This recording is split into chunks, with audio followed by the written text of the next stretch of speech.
जैसे अमेरिका ने भारत और पाकिस्तान के बीच जंग रुकवाकर सीज फायर करवाया था, वैसे ही अब अमेरिका ने एक बार फिर इजराइल और ईरान के बीच भी सीज फायर करवा दिया है। 12 दिनों से दोनों देशों में चल रहा खूनी युद्ध अब थम गया। अमेरिका के हस्तक्षेप से इजराइल और ईरान के बीच सीज फायर का ऐलान हो गया।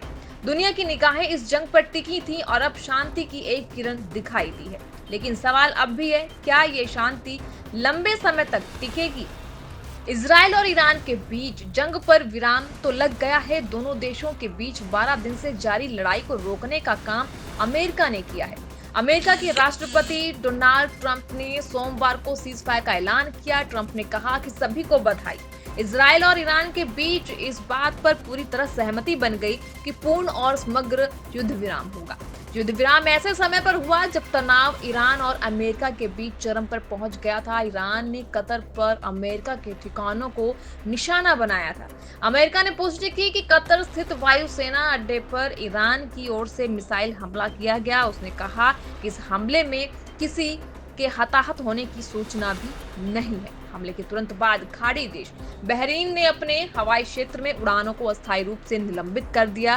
बहरीन में अमेरिका का 5वां बड़ा मुख्यालय स्थित है। ईरान के हमले से कुछ समय पहले कतर ने भी अपने हवाई क्षेत्र में उड़ानों को अस्थायी रूप से निलंबित कर दिया। लेकिन ट्रंप का क्या कहना है, उन्होंने क्या कुछ कहा है, ये भी हैरान कर रहा है। सीज फायर की घोषणा करते हुए ट्रंप ने कहा कि ईरान और इजराइल के बीच पूर्ण और समग्र युद्ध विराम की घोषणा की। सभी को बधाई। उन्होंने आगे ये कहा कि इजराइल और ईरान के बीच सीज फायर का पूरी तरह से सहमति बन गई है और इस धारणा पर कि सब कुछ वैसा ही होगा जैसा होना चाहिए। अमेरिकी राष्ट्रपति ने कहा कि मैं दोनों देशों इजराइल और ईरान को बधाई देना चाहूंगा, क्योंकि उन्होंने उस 12 दिन की जंग को समाप्त करने के लिए सहनशक्ति, साहस और बुद्धिमत्ता दिखाई। ये एक ऐसा युद्ध है जो सालों तक चल सकता था और पूरे मध्य पूर्व को नष्ट कर सकता था, लेकिन ऐसा नहीं हुआ और ना ही कभी होगा।